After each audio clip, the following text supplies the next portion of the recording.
La sangre en su rostro no es suya. Puede sentirla secándose en el viento frío, puede saborear cobre cuando sus labios se agrietan, puede oler el humo de su aldea ardiendo, mezclándose con el aroma de hierro y sal de la masacre que terminó hace 3 horas. Ella era hasta esta mañana la esposa de un guerrero, madre de un hijo, tejedora de finos textiles que su tribu valoraba, una mujer respetada en una comunidad que había resistido invasiones durante generaciones.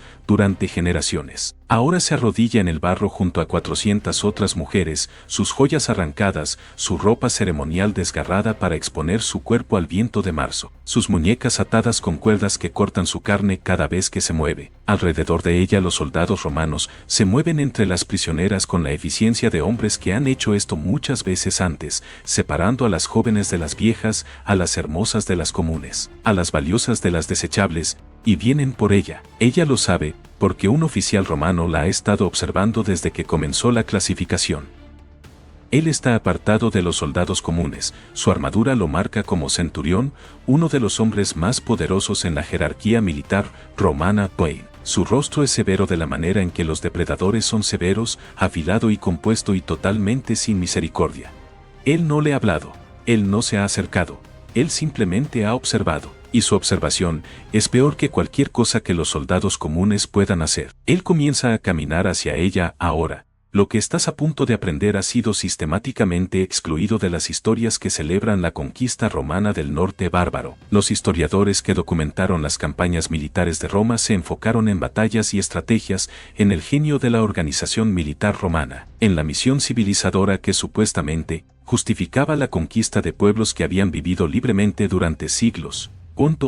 Registraron cifras de bajas en cientos de miles, naciones enteras destruidas, poblaciones esclavizadas, culturas borradas de la tierra, pero no registraron lo que sucedió con las mujeres. Esta noche aprenderás lo que las legiones romanas realmente hacían cuando conquistaban pueblos tribales. Aprenderás sobre el procesamiento sistemático de mujeres capturadas, las jerarquías que determinaban sus destinos, los horrores específicos reservados para las esposas de jefes derrotados que representaban las capturas de mayor valor. Aprenderás sobre mujeres que perdieron todo, pero que aún encontraron formas de resistir, de adaptarse, de usar las herramientas del imperio contra el imperio que las creó. Esta no es una historia simple de victimización, es algo mucho más complicado, mucho más oscuro, y mucho más importante de recordar. Si crees que esta historia termina aquí, estás equivocado. Esto fue solo el comienzo. Hay miles de historias de mujeres que quedaron ocultas detrás de las conquistas de Roma. Historias que nunca fueron escritas en los libros de historia, pero cuya verdad sigue enterrada bajo la tierra hasta hoy. En el próximo video, te contaré cómo algunas reinas capturadas destruyeron a sus propios captores, cómo debilitaron a Roma desde dentro y cómo su planificación fue tan peligrosa que los comandantes romanos quemaron sus archivos para que la verdad nunca saliera a la luz. Si esta historia te llegó al corazón, si sentiste que la historia no trata solo de batallas y héroes, sino también de quienes resistieron en silencio, suscríbete ahora mismo, porque la próxima historia es la de una mujer que obligó a su captor a casarse con ella, y luego aniquiló a toda su familia, y Roma jamás lo supo. Escribe el nombre de tu ciudad en los comentarios para que sepa desde qué parte del mundo se están escuchando estas historias. Y si quieres que cuente la historia de una tribu o una reina en específico, menciónalo también. Esto no es solo historia, es recordar a quienes fueron olvidados. Y no quiero que tú los olvides. El botón de suscribirse está ahí, úsalo ahora, porque la próxima historia será aún más dolorosa, y necesitas escucharla. Capítulo 1. El sistema de clasificación, la tienda del centurión era más grande que cualquier estructura que ella hubiera visto en su aldea. Paredes de lona encerraban un espacio que contenía muebles, alfombras, lámparas de bronce, un escritorio cubierto con mapas y documentos. Todo el aparato de la administración militar romana transportado a través de cientos de millas para que un comandante pudiera mantener comodidad civilizada mientras destruía civilizaciones. Ella fue llevada adentro por soldados que la posicionaron en el centro de la tienda, luego se retiraron a posiciones de guardia junto a la entrada.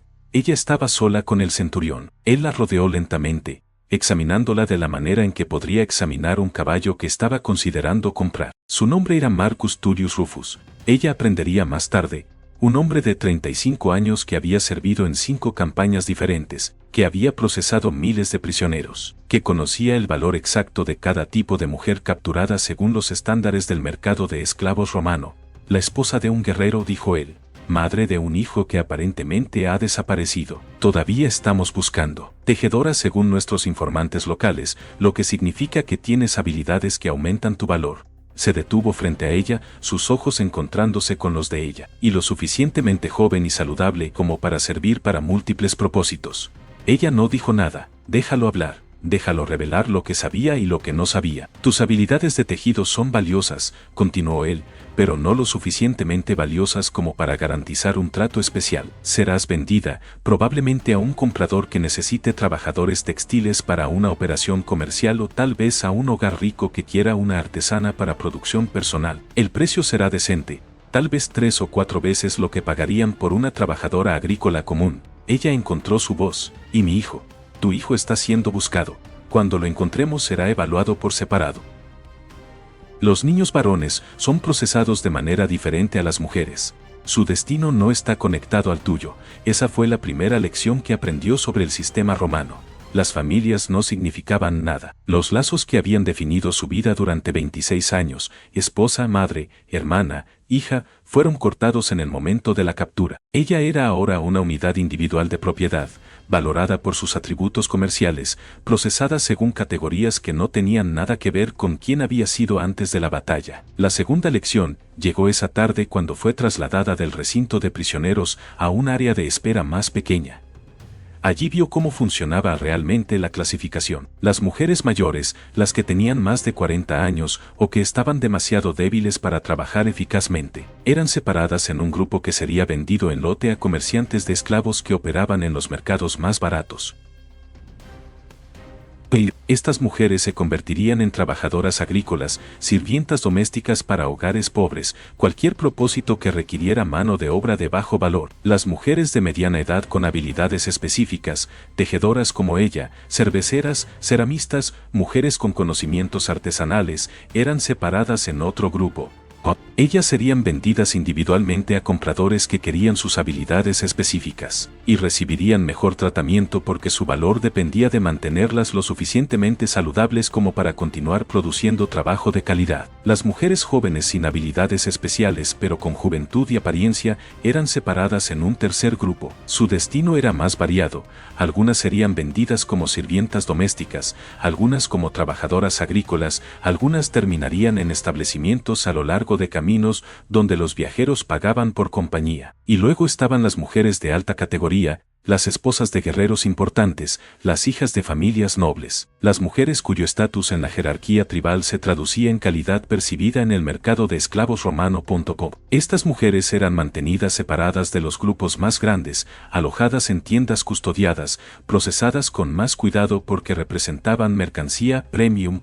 Ella se dio cuenta de que había sido clasificada en esta categoría de alta categoría, no porque los romanos valoraran quién había sido, sino porque su conexión con un guerrero de alto rango significaba que ella había vivido bien, había comido bien, había sido protegida del trabajo manual más duro. Ella lucía saludable, educada, refinada según los estándares tribales, y esos atributos se traducían en valor de mercado más alto. Capítulo 2. El mercado de valor humano. La tercera lección llegó cuando fue llevada ante un evaluador, un romano que se especializaba en determinar el precio exacto que cada prisionero podría obtener en el mercado. Él era meticuloso de una manera que era casi científica, examinando dientes, piel, manos, músculos, haciendo preguntas sobre habilidades y experiencia, registrando cada detalle en tabletas de cera. Edad 26.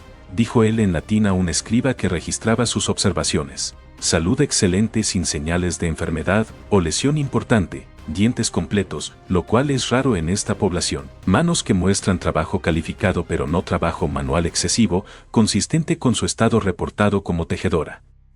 Él la hizo caminar, doblar, estirarse, demostrando movilidad y fuerza. Puede realizar trabajo físico si es necesario, pero su valor primario está en las habilidades artesanales. Recomendar venta como artesana especializada a comprador comercial o hogar aristocrático que necesite producción textil de calidad. Precio estimado, 800 denarios, posiblemente 1000 si encontramos al comprador adecuado, 800 denarios.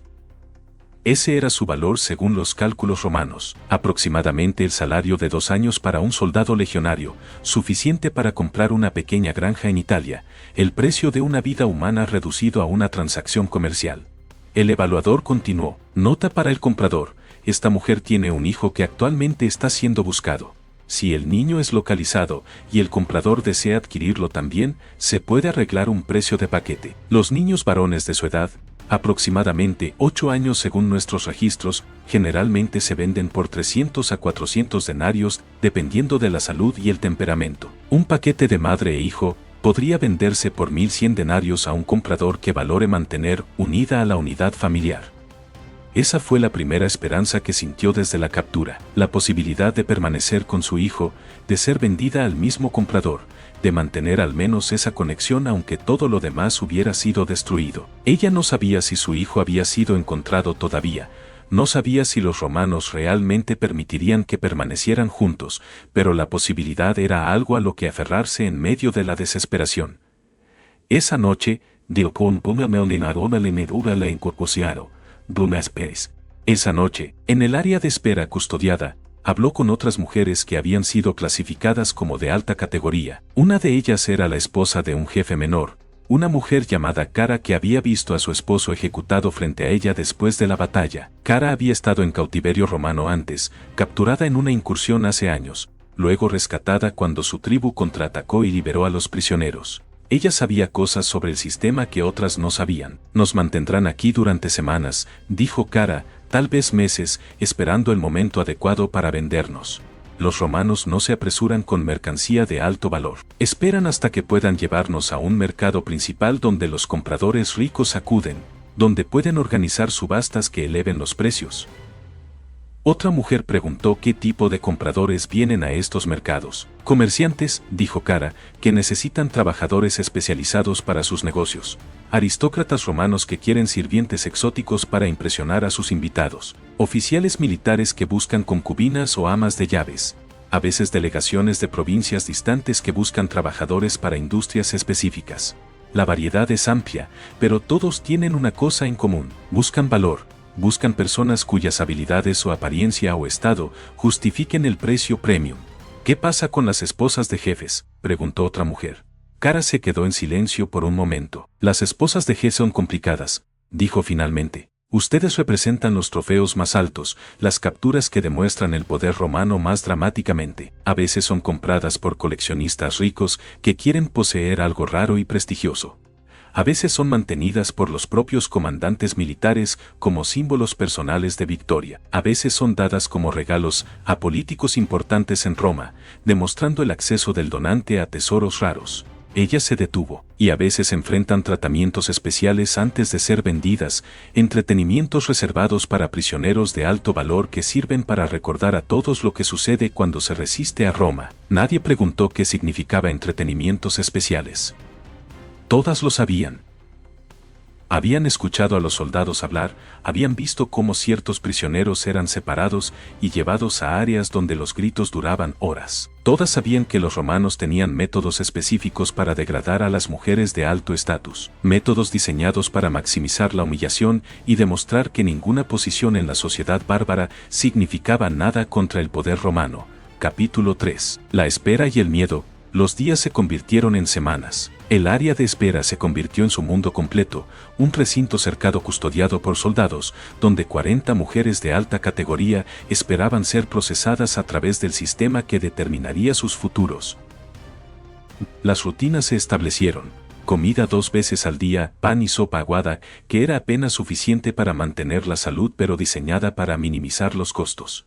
Agua de un pozo cercano, racionada cuidadosamente. Ejercicio permitido dentro del recinto. Los romanos querían que su mercancía se mantuviera saludable hasta la venta. Y cada pocos días nuevas evaluaciones, verificando que ninguna de las mujeres había enfermado o perdido valor de formas que pudieran afectar sus precios de mercado.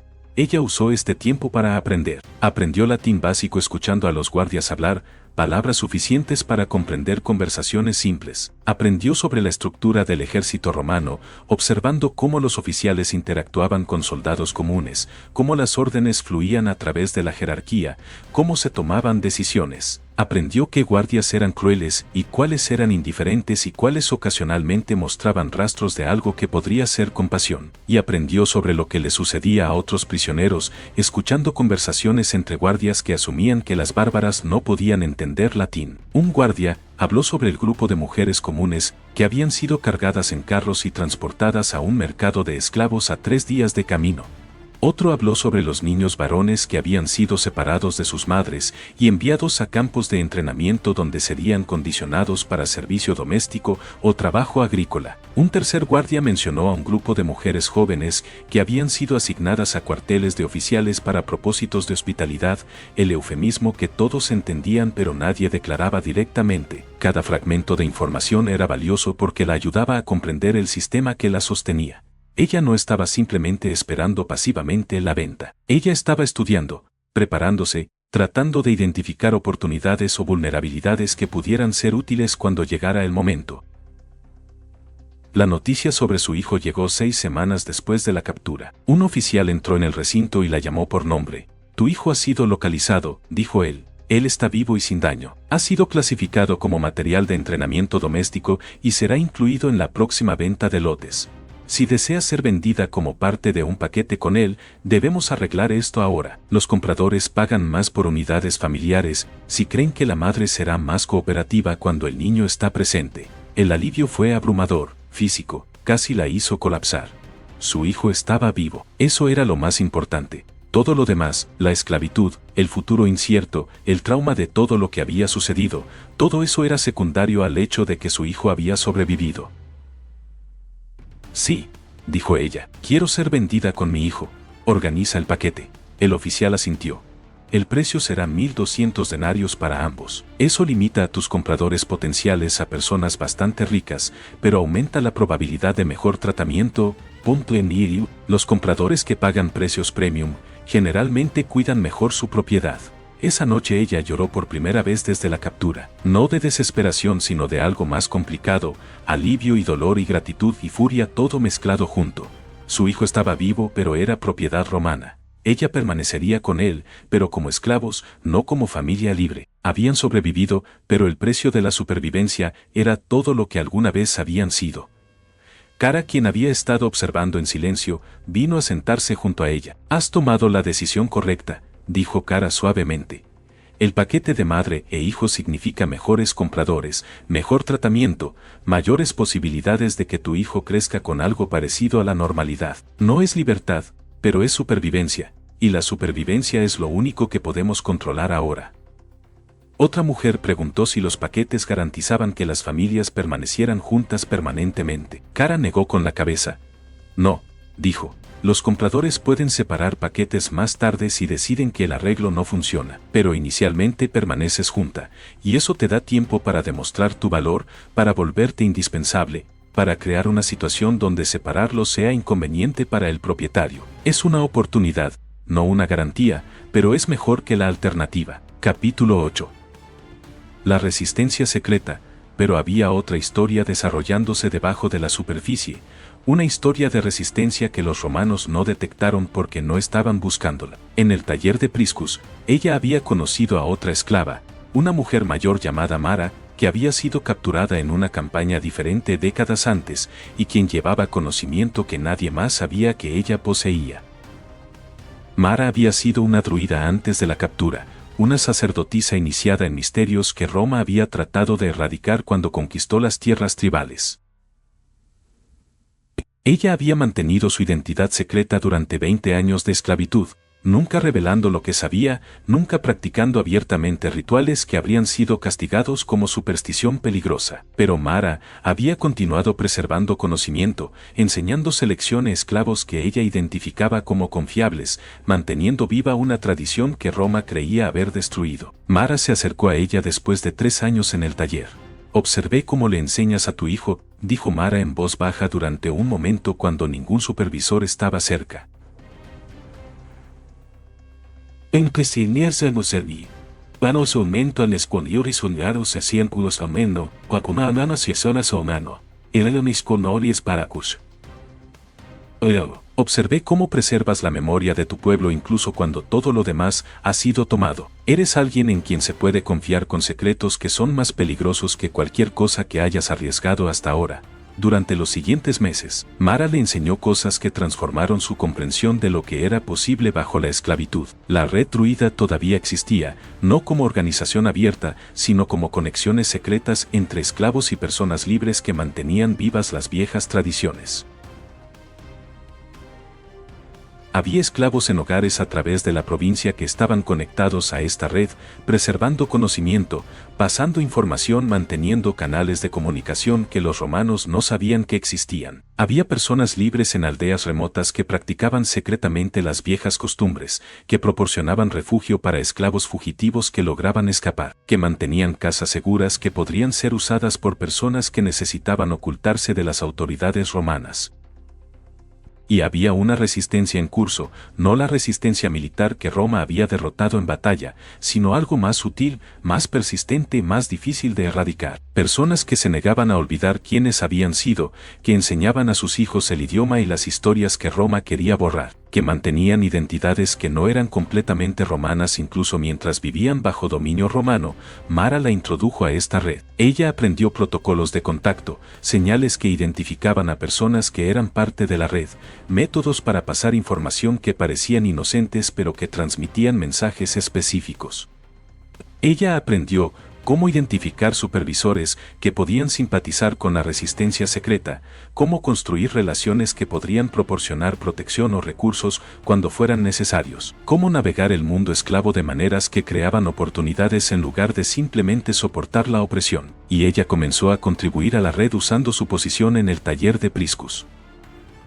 Ella escuchaba conversaciones entre comerciantes que visitaban el negocio, aprendiendo sobre movimientos militares romanos, políticas económicas, cambios administrativos que afectaban cómo se gobernaban las provincias. Ella pasaba esta información a otros miembros de la red, quienes la transmitían a través de canales que eventualmente alcanzaban a personas que podían usarla para planificar resistencia, o evadir autoridades romanas, o proteger comunidades que estaban amenazadas por políticas específicas.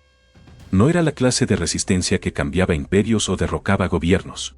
Era algo más pequeño, más personal, la preservación de identidades y conocimiento y conexiones que Roma creía haber destruido. Pero para las personas involucradas era inmensamente significativo porque significaba que no habían sido completamente conquistadas, que algo de quienes habían sido sobrevivía, incluso bajo las condiciones más opresivas. Su hijo, a medida que crecía hasta la adultez, también fue incluido en la red. Él había crecido bilingüe, hablando latín públicamente pero su lengua nativa en privado, moviéndose cómodamente entre la identidad romana que se requería para la supervivencia y la identidad tribal que su madre había preservado para él. A los 16 años, él era lo suficientemente mayor como para asumir responsabilidades reales en la resistencia secreta, y Mara lo entrenó en métodos de comunicación y ocultamiento que le permitirían operar eficazmente sin atraer sospecha romana. Capítulo 9. El plan de libertad. Cuando ella tenía 42 años, habiendo servido 16 años en el taller de Priscus, su salud había declinado hasta el punto donde su productividad ya no justificaba su mantenimiento. Priscus, quien había sido un dueño razonablemente decente según los estándares de la esclavitud, enfrentó una decisión económica. Él podía venderla a un comprador de menor categoría por cualquier precio que pudiera obtener, descartarla efectivamente a condiciones mucho más duras que probablemente la matarían dentro de pocos años. O podía ofrecerle algo que algunos dueños ofrecían a esclavos de largo plazo que habían servido bien, la oportunidad de comprar su libertad. La suma que él nombró fue 300 denarios, aproximadamente un tercio de lo que él había pagado originalmente por ella, pero aún una cantidad sustancial que la mayoría de los esclavos nunca podrían acumular. Esclavos en el taller de Priscus ganaban peculium, un pequeño salario que los romanos permitían que algunos esclavos calificados acumularan, destinado a proporcionar incentivo para el trabajo productivo. Durante 16 años ella había ahorrado cada denario de su peculium,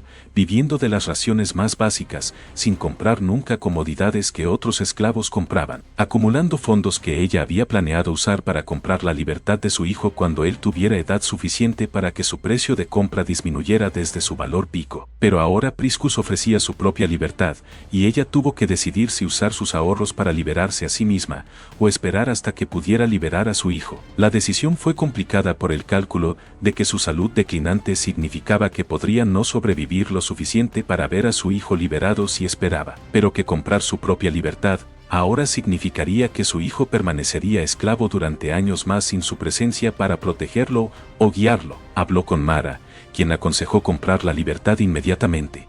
Si mueres como esclava, dijo Mara, mueres sin haber recuperado ningún control sobre tu vida. Si compras libertad, vives tus últimos años como persona libre y puedes usar esa libertad para trabajar hacia la liberación de tu hijo desde fuera del sistema de esclavitud. También habló con su hijo, quien insistió en que ella comprara su libertad.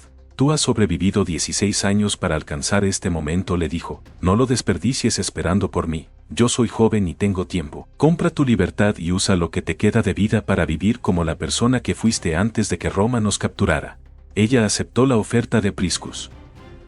300 denarios, todo su peculium acumulado durante 16 años, a cambio de libertad legal que la transformó de esclava a liberta. Una persona libre con estado inferior al de ciudadanos nacidos libres pero infinitamente superior al estado de propiedad.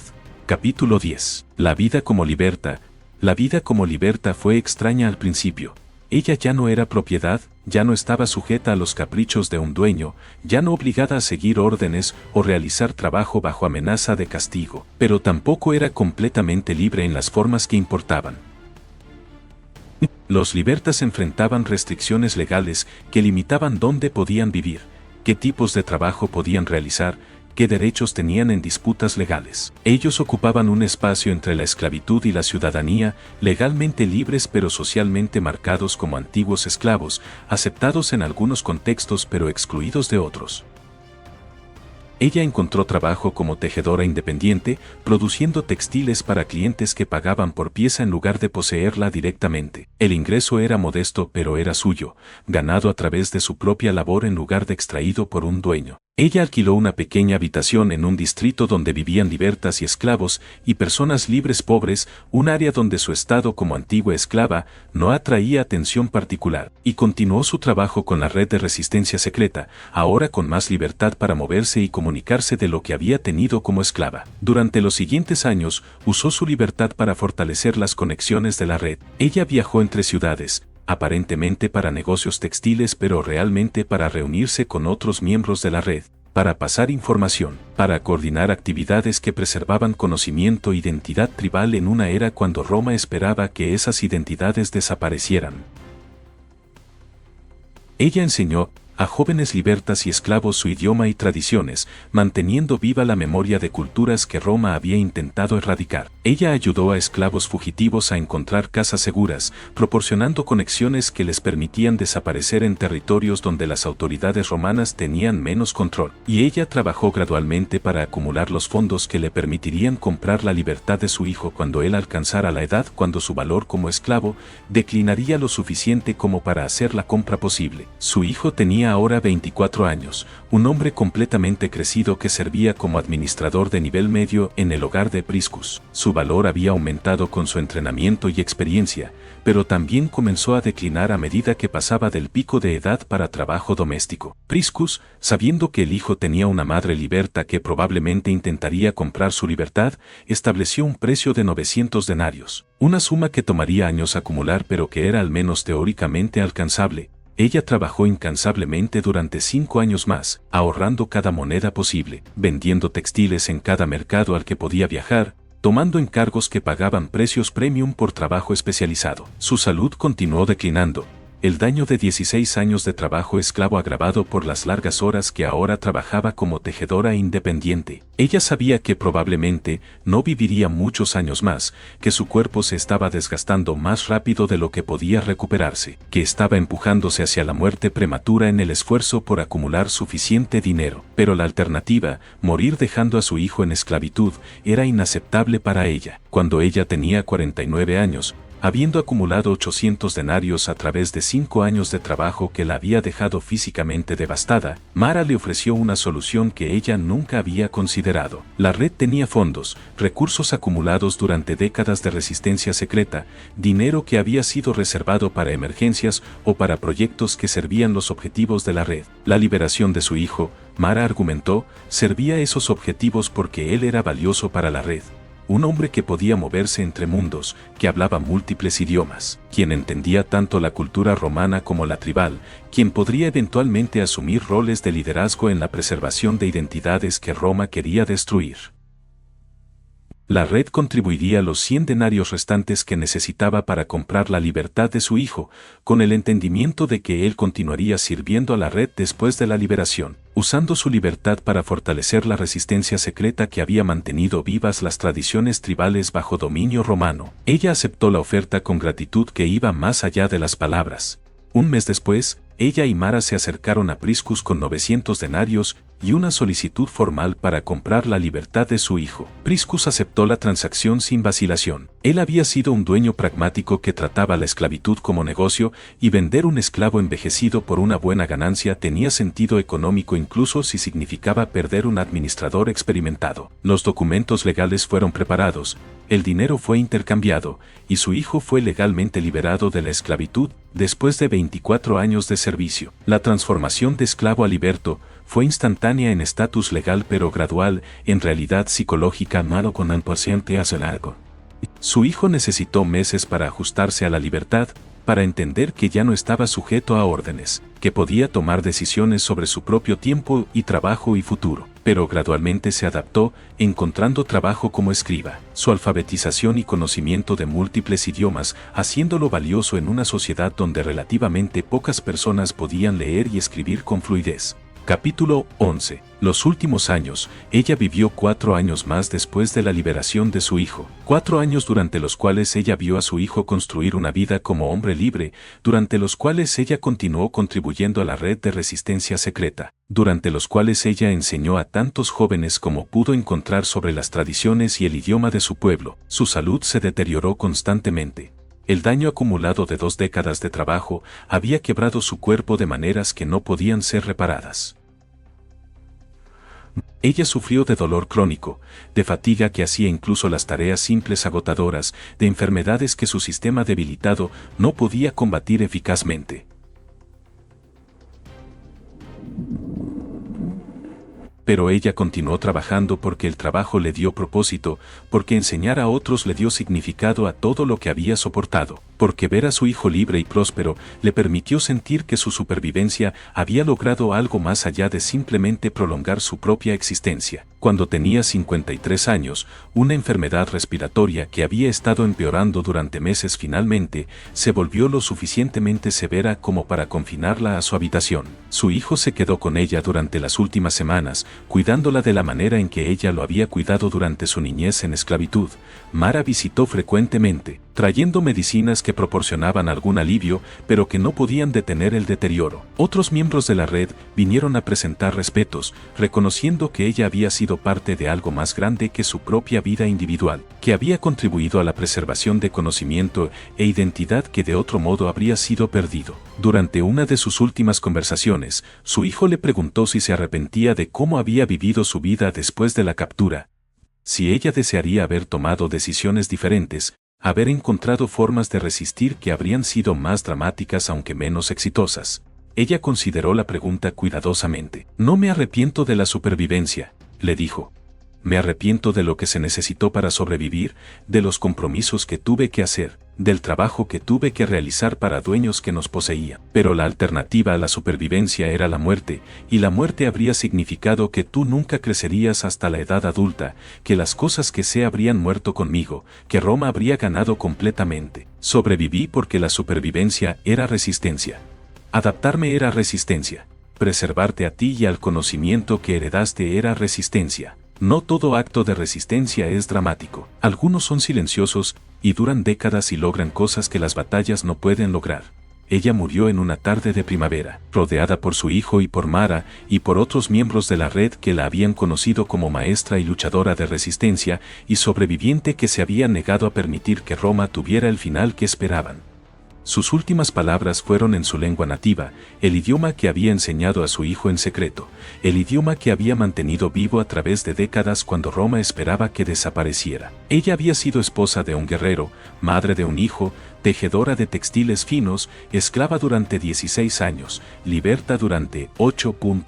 Ella no había salvado a su nación, que había sido destruida por la conquista romana. Pero no había permitido que la destruyeran tampoco. Había encontrado formas de preservar lo que importaba, de transmitir conocimiento que de otro modo se habría perdido, de criar a un hijo que crecería para enseñar a sus propios hijos de dónde venían y qué había sucedido a su pueblo. Su historia no fue registrada en las historias romanas que celebraron la conquista.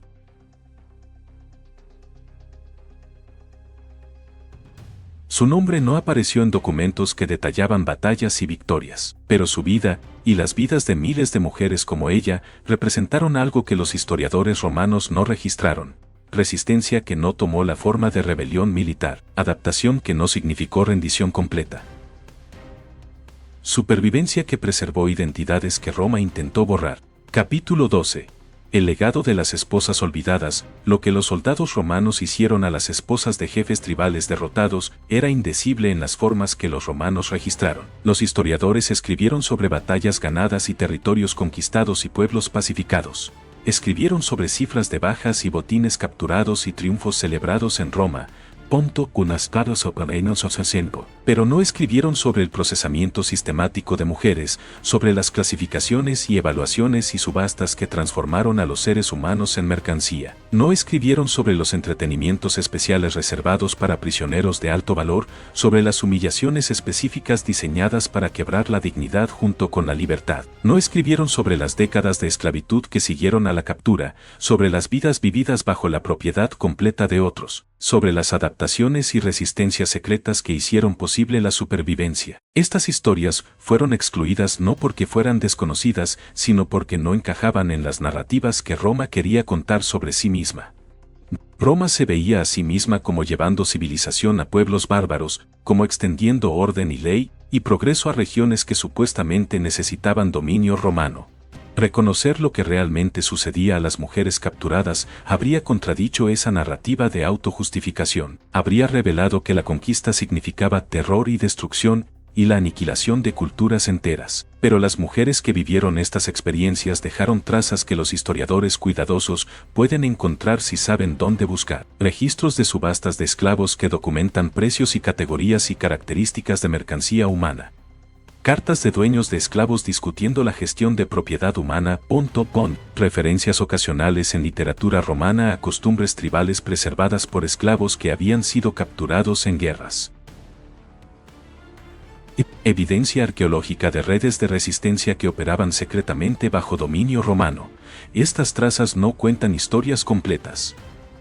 No nos dan los nombres de la mayoría de las mujeres que fueron capturadas, o detalles sobre sus vidas individuales, o registros de sus pensamientos y sentimientos y elecciones, pero confirman que lo que sucedió era sistemático, extendido, fundamental para cómo Roma manejó las poblaciones conquistadas, y nos permiten reconstruir patrones que eran comunes incluso cuando las historias individuales permanecen desconocidas. El patrón de clasificación que separó a las mujeres en categorías basadas en el valor de mercado percibido. El patrón de procesamiento que convirtió a las personas en propiedad a través de protocolos estandarizados que se aplicaban de la misma manera a través de provincias y décadas. El patrón de adaptación que permitió que algunas mujeres encontraran formas de sobrevivir con dignidad parcialmente intacta mientras que otras fueron destruidas por sistemas que no veían a los esclavos como completamente humanos. El patrón de resistencia secreta que preservó identidades y conocimiento que Roma intentó erradicar, que mantuvo vivas tradiciones durante generaciones bajo dominio,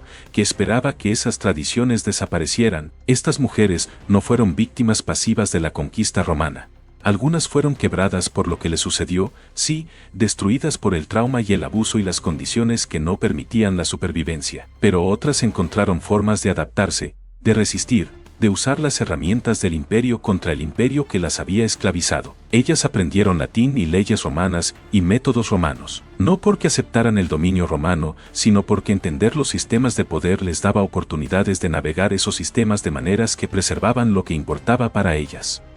Ellas enseñaron a sus hijos idiomas e historias que Roma quería olvidar, manteniendo vivas memorias que de otro modo se habrían perdido. Ellas construyeron redes de resistencia que operaban en las sombras, invisibles para las autoridades romanas pero reales y efectivas para las personas que participaban en ellas. Ellas sobrevivieron, y su supervivencia significaba que Roma no ganó completamente, que algo de los pueblos conquistados persistió incluso después de que las conquistas militares estuvieran completas. Conclusión. Recordando lo indecible, esta noche has aprendido lo que los soldados romanos hicieron a las esposas de jefes tribales derrotados, no a través de historias que celebran el poder romano, sino a través de la experiencia de una mujer que vivió esa realidad.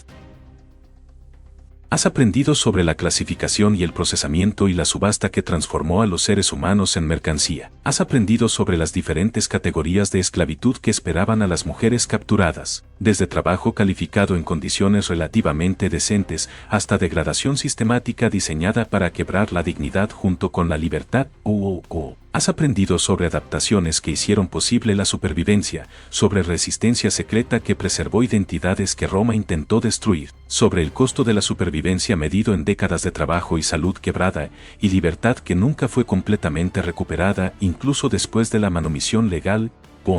Pero también has aprendido algo más importante. Has aprendido que los pueblos conquistados no son definidos solamente por lo que les hicieron. Las mujeres que fueron capturadas y esclavizadas por Roma hicieron elecciones sobre cómo responder a lo que les sucedió. Algunas eligieron resistencia dramática que resultó en muerte rápida. Algunas eligieron rendición completa que hizo la supervivencia más fácil pero que borró sus identidades anteriores. Y algunas eligieron adaptación estratégica, supervivencia que preservó lo que podía ser preservado. Resistencia que operaba en formas que Roma no detectó porque no encajaba en las expectativas romanas sobre cómo se veía la resistencia. Estas elecciones no fueron fáciles, no fueron claras. No produjeron victorias limpias o finales felices. Fueron las elecciones de personas atrapadas en circunstancias terribles, tratando de preservar lo que importaba bajo condiciones que hacían que la preservación pareciera imposible. Pero eran elecciones, y importaban, y lograron cosas que Roma no anticipó. Recuerda a las esposas de jefes tribales derrotados, no solo como víctimas de la conquista romana, sino como sobrevivientes que encontraron formas de resistir incluso cuando la resistencia parecía imposible. Recuerda que los sistemas de opresión pueden ser navegados, manipulados, usados contra sí mismos por personas que están dispuestas a aprender sus reglas y explotar sus vulnerabilidades.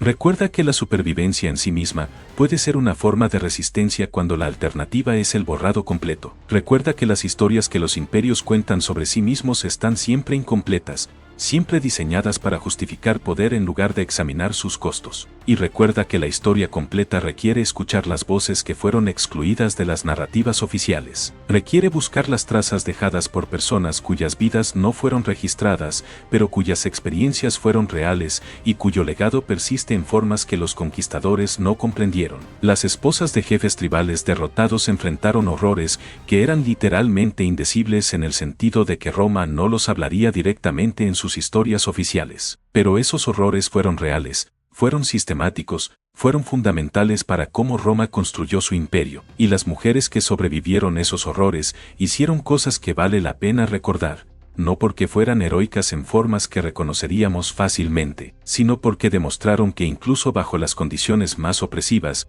las personas encuentran formas de preservar lo que importa, de resistir de maneras que los sistemas de poder no anticipan, de sobrevivir con algo de identidad intacta, incluso cuando todo lo demás ha sido tomado. Recuérdalas. Recuerda sus nombres cuando los conozcamos, y sus historias cuando podamos reconstruirlas, y sus patrones de supervivencia y resistencia cuando los detalles individuales se han perdido. Recuerda que la conquista tiene costos humanos que van mucho más allá de las cifras de bajas registradas en las historias militares. Recuerda que los conquistados no son pasivos, que encuentran formas de responder incluso cuando esas formas no son obvias para observadores externos. Y recuerda que las historias completas del pasado requieren incluir las voces que fueron silenciadas, las experiencias que fueron excluidas, los legados que persisten incluso cuando fueron suprimidos. Esta es la historia completa de lo que los soldados romanos hicieron a las esposas de jefes tribales derrotados. No es solo una historia de victimización, es una historia de supervivencia, resistencia, adaptación y la preservación de identidades que los imperios intentaron destruir. Es una historia que merece ser recordada.